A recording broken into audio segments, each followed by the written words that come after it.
There's a fella, he's on the back.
Far more interesting.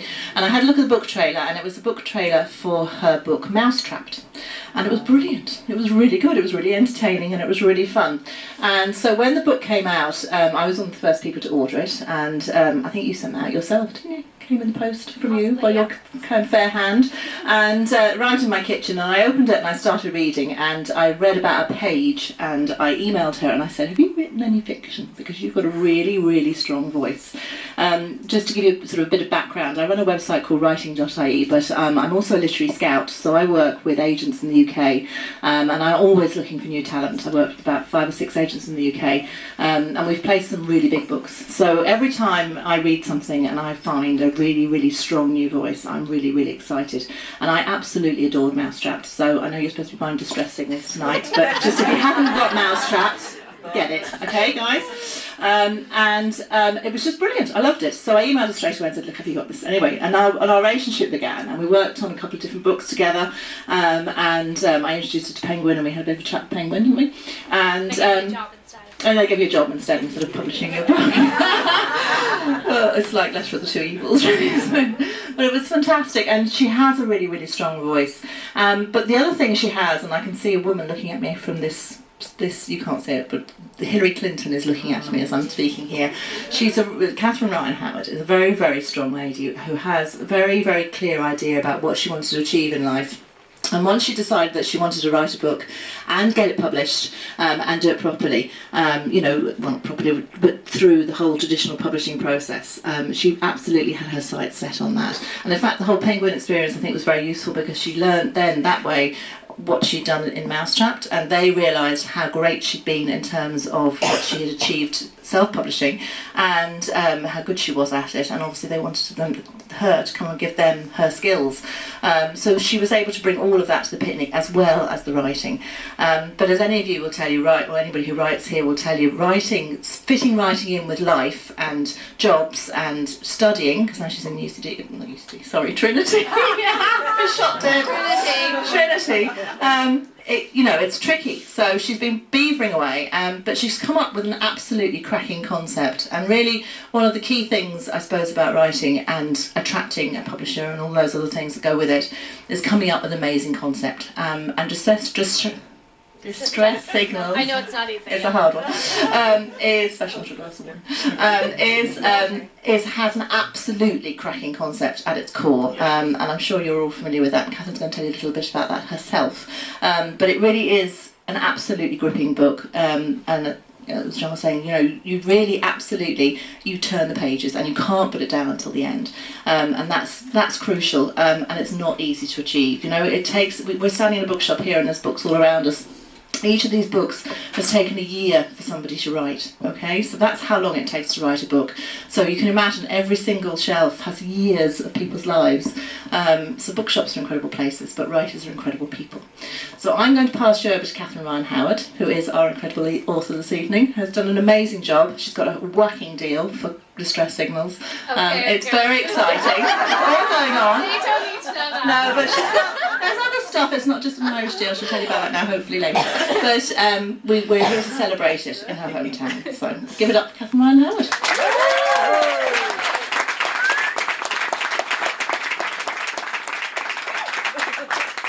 Okay, calm down.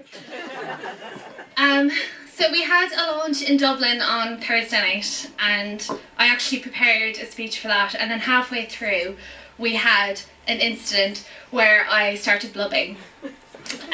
And nearly lost it, but was able to pull it back. So I haven't really prepared anything this evening. I'm just going to wing it and hope for the best. So first of all, thank you all for coming. It really could not have been a worse evening to have this launch on a Monday night. Terrible weather, traffic backed up for miles. So thanks everyone for coming out. I would have thanked you for coming anyway, but I really appreciate this evening on a night like this.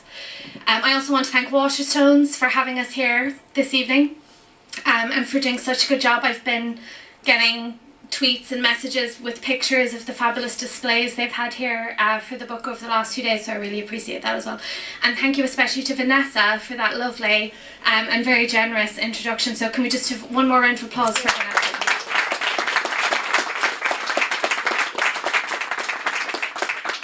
Back to me. So I have been coming to this shop probably since I was 13 or 14, and about halfway down on the left used to be, probably still is there, the reference section. And in there they had all these like how to get published, how to write a book, how to format a manuscript, how to get an agent. There was one called how to get published to make a lot of money, all these types of books. And I cleared their stock. Like I would come in on a Saturday, I would get one, go home and read it, come back in the following week and get another. I knew everything there was to know about getting published, but I never actually did any writing, which it turns out is actually a crucial component. I think the books assumed you were doing that and didn't mention it. I knew how to format a manuscript long before there was any manuscript to format. But eventually, I figured out where I was going wrong and I started writing. So a lot of my relatives are here and they know that I did not put in a stellar performance in my Leaving Cert, but I can now exclusively reveal the reason why.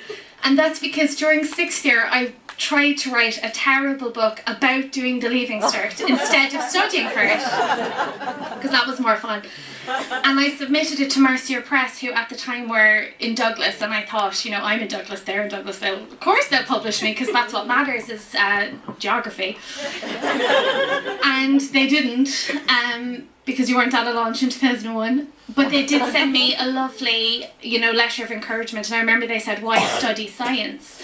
And then they put 3 exclamation marks, which I thought was bad for a publisher, because they should know only choose one.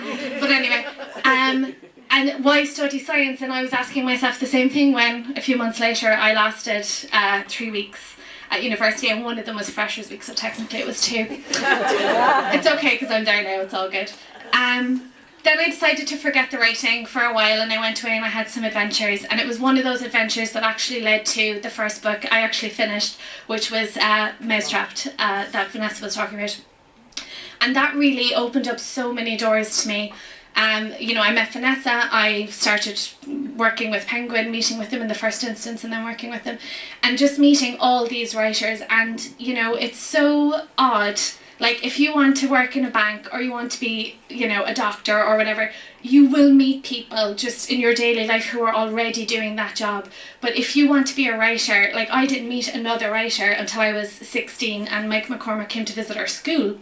And I was just like, is he real? Like another writer?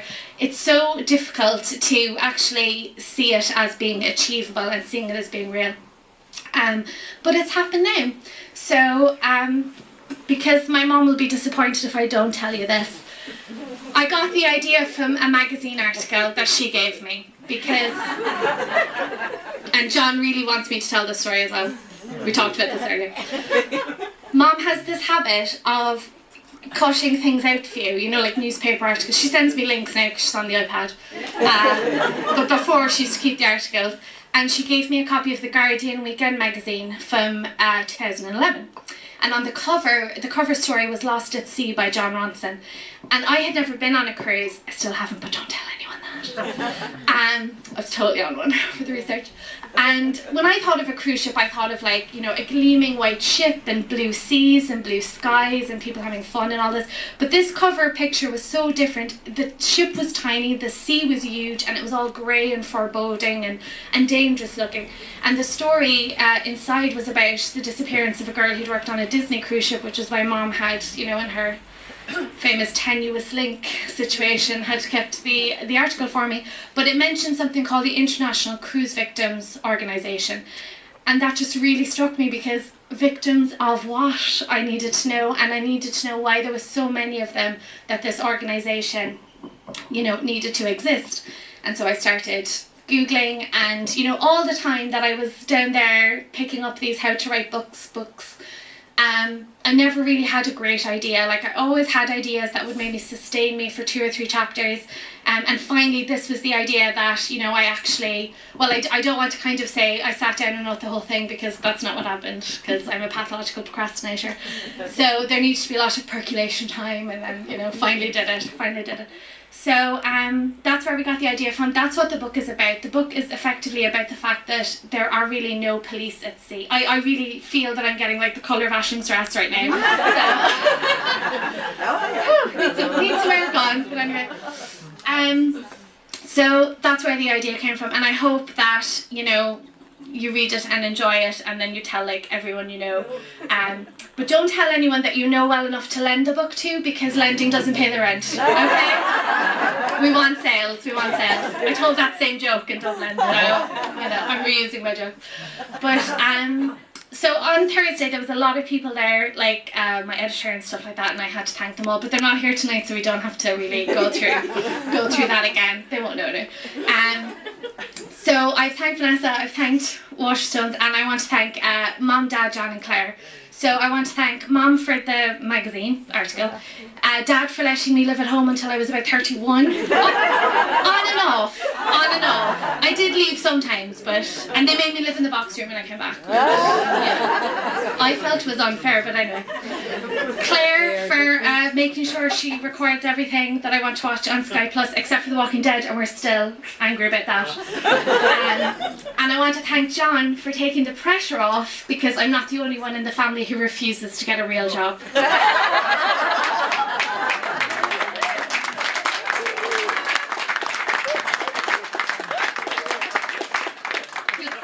Job out of this stuff, because he's about to do an amazing reading of the prologue. Yeah, heightened expectation. So the book, if you haven't read it yet, which you probably haven't, is told from it's a first person narration, and it's a guy, Adam, who's 30, and he's from Cork, and I'm not 30 or a guy, so John is going to read it for us. After that, we'll, you know, sign books if anyone wants them signed, drink wine, which I believe is now being served from plastic cups because there's so many of you here. It's fine. That's water in mine, by the way.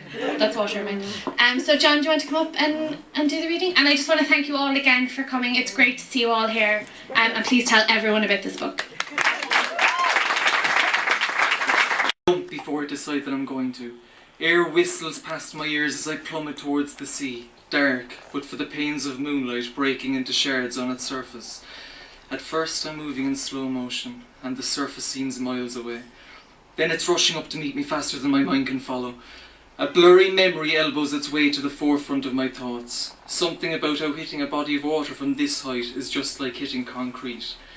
I try to straighten my legs and grip the back of my thighs, but it's a moment too late.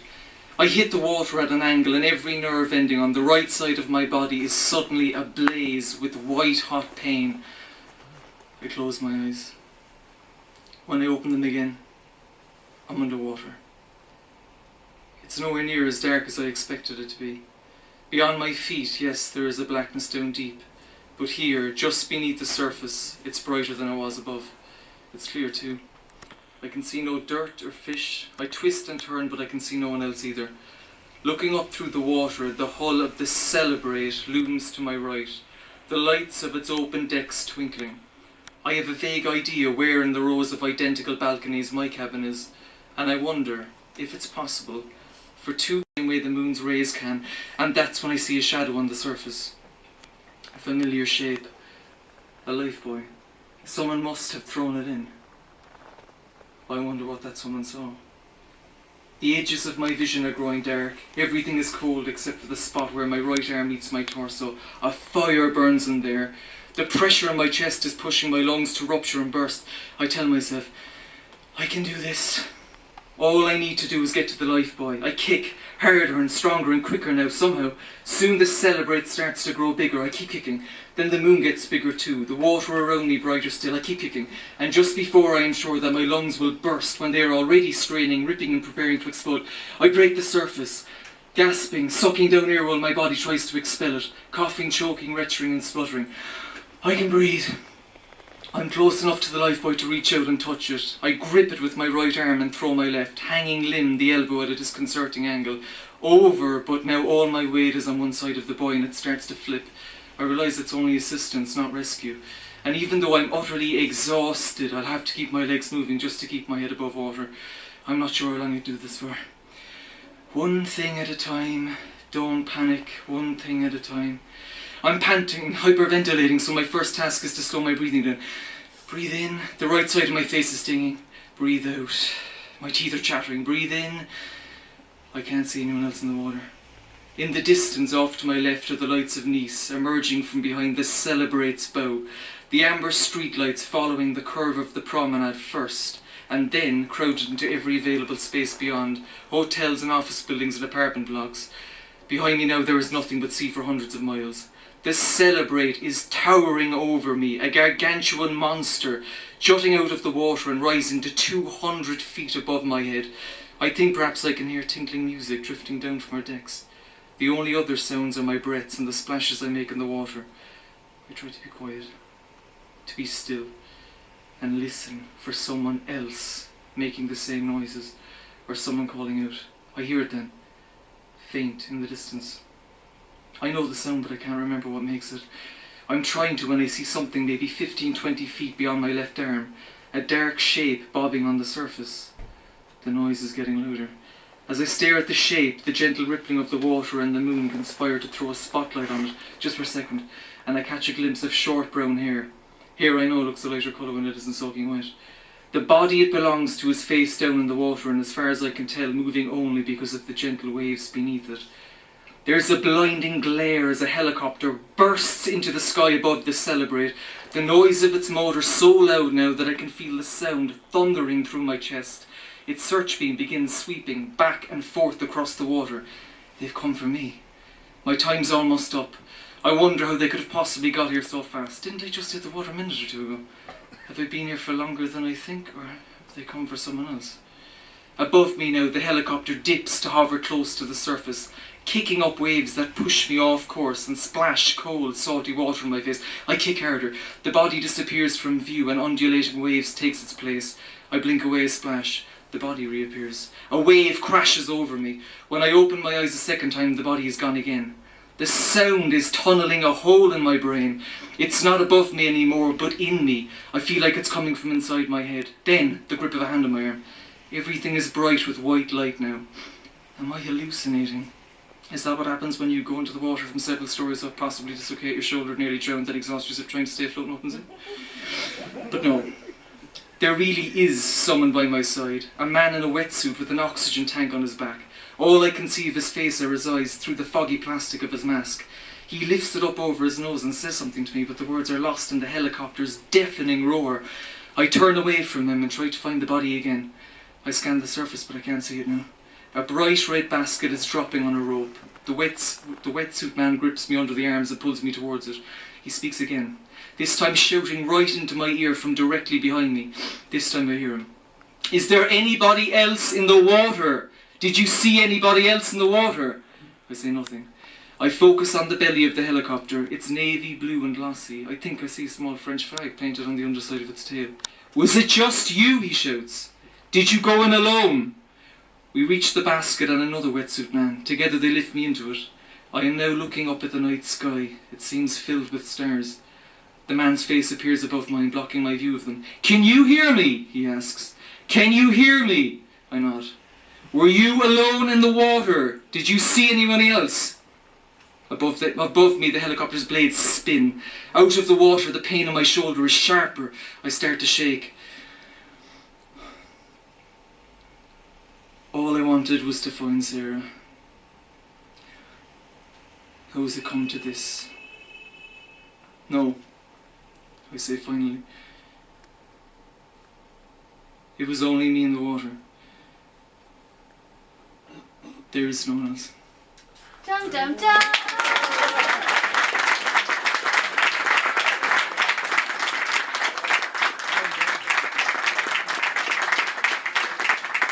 So weird to hear your brother read your book, but he does a great job. He does a great job. Thank you again for coming, and we'll sign some books now if anyone wants them. Thanks very much. Thanks for coming on such a harsh day. I know why S-I-O-U-H. I can get the second one that's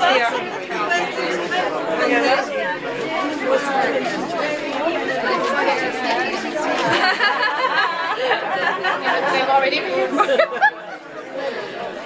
there you go. Thanks, Sarah. And thanks for coming. Thank you. Well, do you know what's going on? Cheer, Michelle. You're cheering. I love this. Yeah, so S-T-A-C-E-Y. Yeah. Even if your name is Bob, tell me how to spell it, right?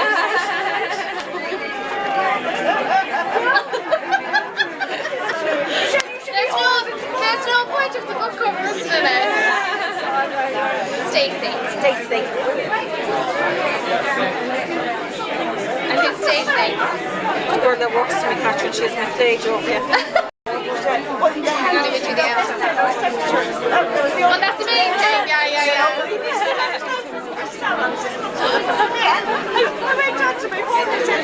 Do you know what happened to me? I got a message saying there was one in an Oxfam shop in Dublin, and I know the guy who volunteers there, so he said, I'm going to get everybody to come and sign it. So, for charity, I can't be like fair. But that was very early. It was. Perfect. Of course, perfect. Well, you know what? I'm delighted to hear that because other people make they show me all over town. So, cheers to that. She took it all. I should give you postcards. And did you see what happened to me? And the woman, oh, you did. I couldn't believe it. I were both kind of